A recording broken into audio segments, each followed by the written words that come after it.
اللہ ذوالجلال کی رحمت کے آثار انسان دیکھتا ہے تو حیران رہ جاتا ہے. یہ اس کی رحمت کے آثار میں سے ہے. اللہ چاہتا تو ہمیں انسان نہ بناتا کچھ اور بنا دیتا. یہ اس کی رحمت ہے کہ ہمیں انسان بنایا ہے. یہ اس کی رحمت ہے کہ اس نے قرآن کی نعمت سے نوازا ہے. یہ اس کی رحمت ہے کہ ہماری رشد و ہدایت کے لیے نبی بھیجا ہے. یہ اس کی رحمت ہے کہ اللہ ذوالجلال نے اسلام جیسے خوبصورت زندگی گزارنے کا طریقہ عطا کیا. یہ اس کی رحمت ہے کہ میں سویا ہوتا ہوں، آپ سوئے ہوتے ہیں. یہ اس کی رحمت ہے کہ وہ ہمیں آوازیں دیتا ہے رات کے آخری پہر میں کوئی ہے اپنے گناہوں کی معافی مانگنے والا. ایک ہے کہ میں مطالبہ کروں، ایک اللہ کی رحمت یہ ہے ينزل ربنا تبارك وتعالى كل ليلة إلى السماء الدنيا حين يبقى ثلث الليل الآخر. رات کا جب تہائی حصہ باقی رہ جاتا ہے اللہ فرماتے ہیں کوئی ہے مجھ سے مطالبے پورے کروانے والا، آؤ میں اس کے مطالبے پورے کر دوں. حل من مسترزق، کوئی ہے رزق مانگنے والا میں اسے عطا کر دوں. حل من سائل، کوئی ہے سوالی میں اس کی جھولیاں بھر دوں. کوئی ہے اپنے گناہوں کی بخشش مانگنے والا میں اس کے گناہوں کو معاف کر دوں. یہ اس کی رحمت ہی ہے کہ اللہ ذوالجلال اپنے پیغمبر کے ذریعے فرماتے ہیں کہ میرا بندہ جب نوافل پر توجہ دیتا ہے، فرائض پڑھنے کے بعد جب نوافل پہ توجہ دیتا ہے، تہجد پڑھتا ہے، نوافل پڑھتا ہے اور پھر ذکر و اذکار میں لگ جاتا ہے، میں اس کے بہت قریب ہو جاتا ہوں. کتنا قریب ہوتا ہوں؟ اذا تقرب الی عبدی، جب میرا بندہ میرے قریب ہوتا ہے. اور کیسے ہوتا ہے؟ جب نوافل پڑھتا ہے، جب اللہ ذوالجلال کے سامنے خوشی سے کھڑا ہوتا ہے، خوشی سے رکوع اور سجدہ کرتا ہے، میں اس کے قریب ہوتا ہوں. وہ ایک بلشت میرے قریب ہوتا ہے، میں ایک ہاتھ اس کے قریب ہوتا ہوں. وہ ایک ہاتھ میرے قریب ہوتا ہے، میں ایک پاؤں اس کے قریب ہو جاتا ہوں. اگر وہ چل کے آتا ہے تو میری رحمت دوڑ کے اس کی طرف آتی ہے. کتنا سہانا یہ موسم، کتنی مبارک یہ گھڑیاں اللہ نے ہمیں عطا کی ہیں. کثرت سے ذکر کیجئے، دعائیں کیجئے، قرآن کی تلاوت کیجئے، تہجد پڑھیے اور اپنا معمول زندگی کا بنائیے. نوافل پڑھیے، قیام کیجئے، تراویح پڑھیے. یہ اللہ کی قربت کا ذریعہ ہے. یہ اللہ ذوالجلال کی رحمت کا ہی اثر ہے.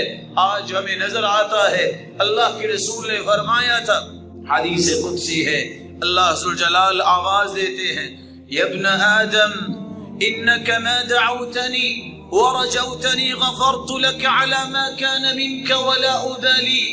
آدم کے بیٹے تم مجھ سے اچھی امید کر کے تو دیکھو، امید کر کے میری طرف آ کے تو دیکھو. تیرے جتنے بھی گناہ ہیں مجھے کوئی پرواہ نہیں ہوگی، میں سارے معاف کر دوں گا. یا ابن آدم، اے آدم کے بیٹے، لو بلغت ذنوبك عنان السماء، اگر تیرے گناہ زمین و آسمان کا خلا اس سے بھر گیا ہے تو سن لو، ثم استغفرتنی، تم استغفار کر لو، سچی توبہ کر کے میرے پاس آ جاؤ، غفرت لک ولا ابالی، میں یہ سارے گناہ معاف کر دوں گا اور مجھے کوئی پرواہ نہیں ہوگی. یا ابن آدم، اے آدم کے بیٹے، انک لو اتیتنی بقراب الارض خطایا ثم لقیتنی لا تشرک بی شیئا لاتیتک بقرابها مغفرہ. زمین و آسمان کا خلا اگر تیرے گناہوں سے بھر چکا ہے، یاد رکھنا کبھی بھولنا نہیں، میں اتنی رحمت لے کے آؤں گا یہ تیرے سارے گناہوں کو معاف ہی نہیں کروں گا بلکہ نیکیاں بنا دوں گا اور مجھے اس پہ کوئی پرواہ نہیں ہوگی. یہ اللہ ذوالجلال کی رحمت کا ہی نتیجہ ہے کہ آج اللہ کے رسول صلی اللہ علیہ وسلم کی بات یاد رکھنے والی ہے. الصلوات الخمس والجمعة إلى الجمعة كفارة لما بينهن ما لم تغش الكبائر. اگر کوئی شخص 5 نمازیں پابندی کے ساتھ جماعت کے ساتھ پڑھتا ہے، ایک جمعہ اور پھر اگلا جمعہ وہ بھی پڑھتا ہے، کیا طریقہ ہے؟ غسل کرے، مسواک کرے، خوشبو لگائے، اچھا لباس پہنے اور خطیب کے کھڑا ہونے سے پہلے مسجد میں آ جائے، غور سے خطبہ سنے، باتیں نہ کرے اور امام کے ساتھ نماز مکمل کرے۔ یہ 5 نمازیں پڑھنے والا اس قدر اللہ کو پیارا ہے، اس کی رحمت کو دیکھیے۔ اللہ اس 24 گھنٹوں میں چھوٹے چھوٹے اگر کوئی گناہ ہوئے، کوئی غلطیاں ہوئی، کوئی کمی کوتاہی ہوئی، اللہ ان 5 نمازوں کی پابندی کی وجہ سے 24 گھنٹے کے گناہوں کو معاف کر دیتے ہیں۔ اگر ایک جمعہ پڑھا، دوسرا جمعہ پڑھنے کے لیے اسی طرح گیا، یہ 8 دنوں میں جتنی کمی کوتاہی ہوئی ہے اللہ اس کو بھی معاف کر دیتے ہیں۔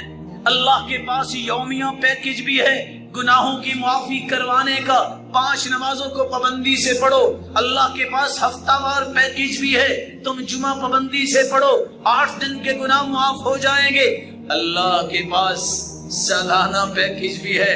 حدیث میں آتا ہے جو ایک رمضان سے لے کر دوسرے رمضان تک جو بھی اس سے گناہ ہوئے اور اللہ ذوالجلال کی نافرمانیاں ہوئی، وَرَمَضَانَ إِلَى رَمَضَانَ مُكَفِّرَاتٌ لِمَا بَيْنَهُنَّ إِذَا اجْتُنِبَتِ الْكَبَائِرُ، اگر وہ کبیرہ گناہوں سے بچتا رہا تو یہ چھوٹی موٹی کوتاہیاں جب رمضان کے روزے رکھتا ہے تو پچھلے رمضان سے لے کر اس رمضان تک کے سارے گناہوں کو اللہ معاف کر دیتے ہیں۔ یہ اللہ ذوالجلال کی رحمت کا ہی نتیجہ ہے۔ جو انسان خوبصورت وضو کر لے اور پھر دل لگا کے 2 رکعتیں پڑھ لے، صرف 2 رکعتیں، اللہ کے رسول فرماتے ہیں غفر له ما تقدم من ذنبه، پچھلے سارے گناہوں کو معاف کر دیا جاتا ہے۔ یہ اس کی رحمت ہی ہے۔